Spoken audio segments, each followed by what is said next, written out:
एक राजा के 3 प्रश्न। ईश्वर एक है कि अनेक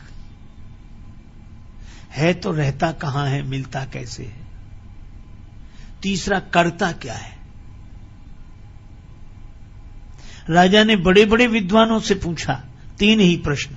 ईश्वर एक है कि अनेक, रहता कहां है, मिलता कैसे है, और वो करता क्या है? लोगों ने अपने अपने तरह से उत्तर दिए। राजा संतुष्ट नहीं हुआ। एक दिन राजा अपने घोड़े पर बैठकर जा रहा था। सामने से अलमस्त महात्मा ब्रह्मानंद की मस्ती में लीन, स्वरूपानंद की मस्ती में लीन, मस्ती से झूमते चले आ रहे थे। इसने महात्मा को देखा तो वही प्रश्न किया कि ईश्वर एक है कि अनेक, रहता कहां है, मिलता कैसे है, और करता क्या है? महात्मा उसी मस्ती में बोले कि यह कोई पूछने का ढंग है? तुम घोड़े पर बैठे हो, हम रास्ते में खड़े हैं। अरे पहले कहीं ठहरा,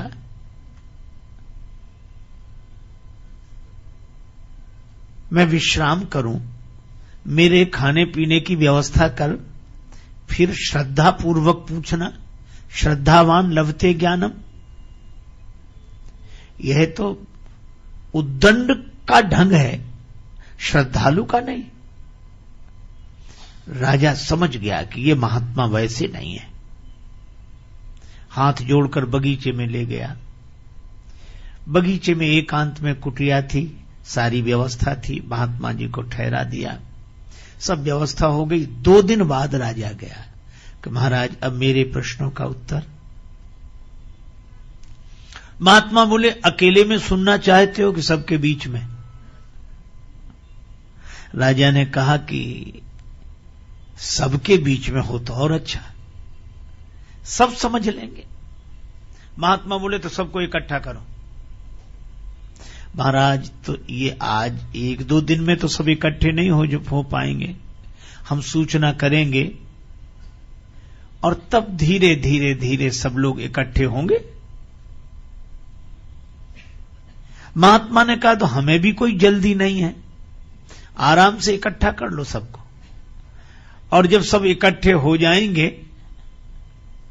तभी हम उत्तर देंगे। लेकिन हमारे पास अब मत आना, जब जिस दिन लोग इकट्ठे हों उसी दिन आना,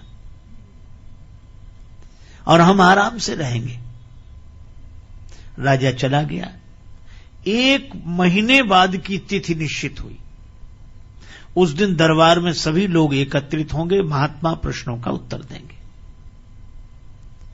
राजा ने आना बंद कर दिया।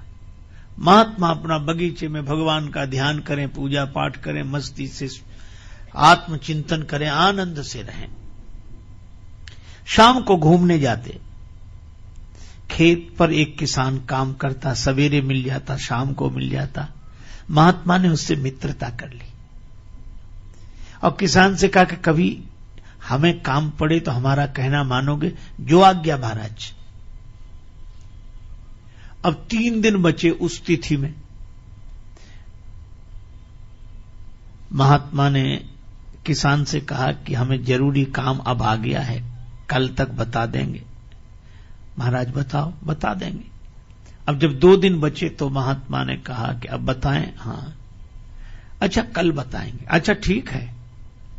1 दिन बचा तो महात्मा ने कहा कि तुम महात्मा बन जाओ। अरे बोले, महाराज हमारा परिवार घर बार, हम ऐसे कैसे? महात्मा बोले, वैसे नहीं, महात्मा होने के लिए नहीं कह रहे हैं, महात्मा बनने के लिए कह रहे हैं। सचमुच होना तो कठिन है, साधु होना कठिन है। चढ़ना पेड़ खजूर, चढ़े तो चाखे प्रेम रस, गिरे तो चकना चूर। होना कठिन है, पर बनने में क्या कठिनाई? तो बोला, महाराज। महात्मा बोले, 1 दिन के लिए बन जाओ। ठीक है महाराज। सिर मुड़ा लेते हैं, आपकी तरह कपड़ा पहन लेते हैं। और महात्मा बोले, एक शर्त और। क्या? अपना लिबास हमें दे दो। हम किसान बने तो महात्मा बनो। अच्छा महाराज, यही भी। अब महात्मा बन गए किसान, बड़ी बड़ी दाढ़ी बाल और किसान के कपड़े पहने, महात्मा के सामने हाथ जोड़े और किसान बन गया महात्मा। महात्मा बोले डरना नहीं, राजा के सामने चलना है। फिर राजा पूजा करेगा, आरती करेगा, प्रणाम करेगा, तुम डरना नहीं। वो बोला महाराज ये तो सब ठीक, लेकिन राजा साहब जब प्रश्न करेंगे सिंहासन पर बिठा के, तब महात्मा बोले हम तो साथ में हैं, कह देना ये तो हमारा घास छीलने वाला जवाब दे देगा, फिर हम जवाब दे देंगे। हाँ ये ठीक है। महात्मा गए, अब वेश से वो साधु दिखे, अब राजा को संदेह हो, लेकिन अब क्या करे, प्रणाम किया, पूजा की और आरती। महाराज विराजे ऊंचे आसन पर, महात्मा के वेश में किसान था वो बैठा, और महात्मा किसान के वेश में नीचे बैठे, सिर झुकाए। राजा ने कहा कि महाराज हमारे 3 प्रश्न हैं, आपने कहा था हम उत्तर देंगे। हां बोलो। पहली बात, ईश्वर एक है कि अनेक? दूसरी बात, वो रहता कहां है, मिलता कैसे है? तीसरी बात, वो करता क्या है? वो किसान तो पहले से पढ़ा हुआ था, कहने लगा राजा साहब क्या साधारण सवाल पूछे हैं, इन प्रश्नों का उत्तर तो हमारा घास छीलने वाला किसान दे देगा। राजा को लगा कि इतना सब आयोजन किया और ये कहते किसान दे देगा, पर महात्मा बैठे थे किसान के रूप में, कहने लगे हां राजा साहब पूछो, मैं उत्तर दूंगा, गुरुजी ने हमें सब बता दिया, मैं उत्तर दूंगा, पूछो। अच्छा चलो भाई किसान तुम ही बताओ। राजा ने कहा कि वह ईश्वर एक है कि अनेक? किसान ने कहा कि राजा साहब मैं बिना पढ़ा लिखा किसान, और आप पढ़ाई लिखाई के सवाल पूछते हो, कोई एक है कि अनेक है, तो फिर निर्णय कैसे हो?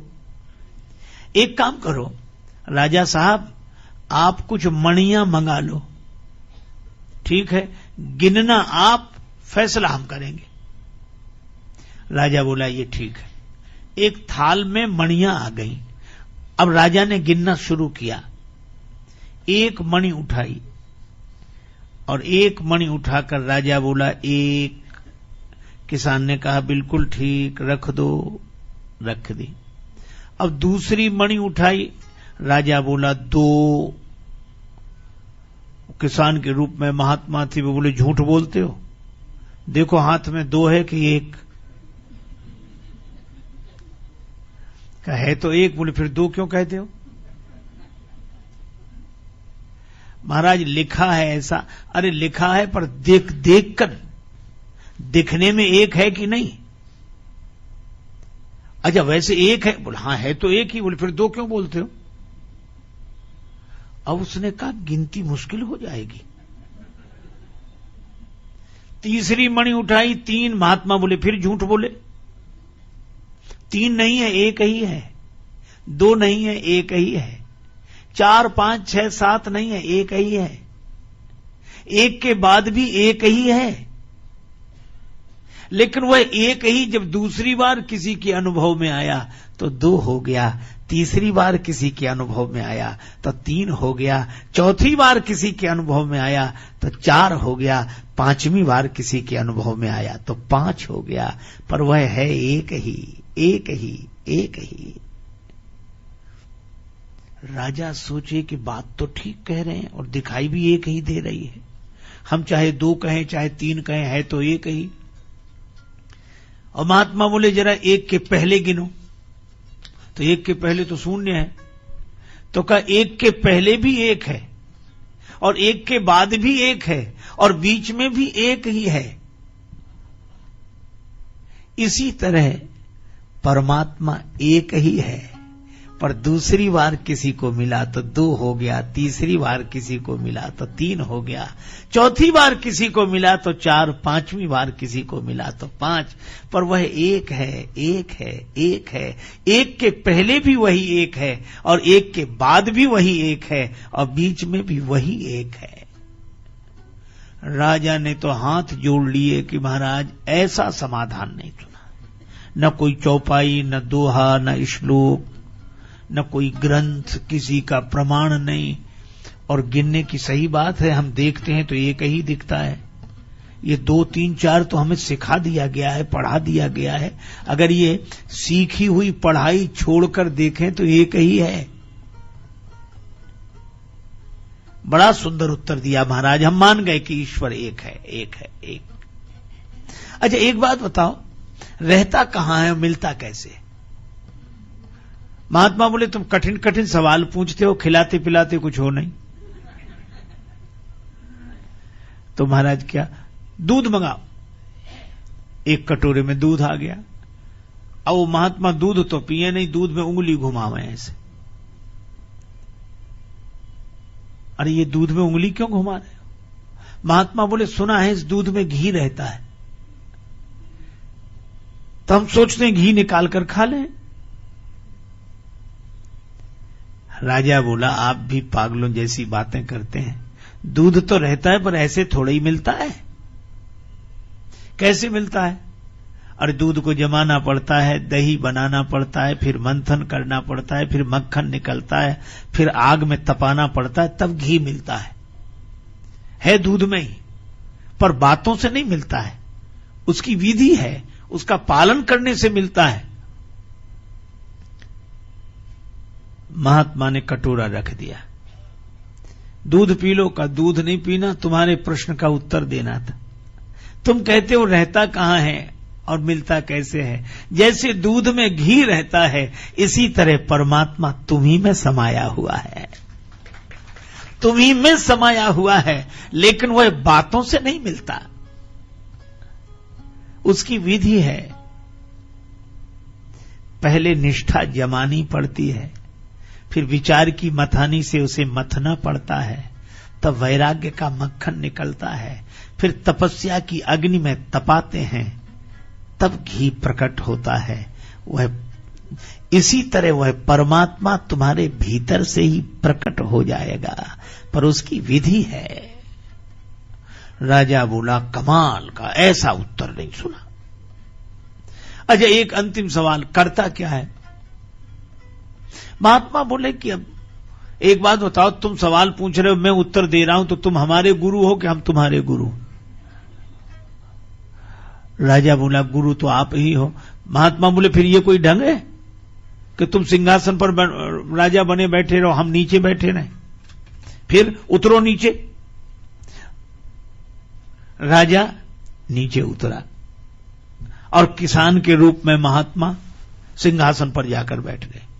अब राजा नीचे बैठा, कुछ उत्तर पाने के लिए महात्मा बोले ही नहीं, तो कहा कि महाराज आपने उत्तर नहीं दिया। किसान बोला यही करता है, राजा को किसान की जगह बिठा देता है, किसान को राजा की जगह बिठा देता है, बड़ों को छोटा बना देना, छोटे को बड़ा बना देना, यही उसका काम है, रोज यही करता रहता है। मसकई करई विरंज प्रभु अजहि मसकते हीन।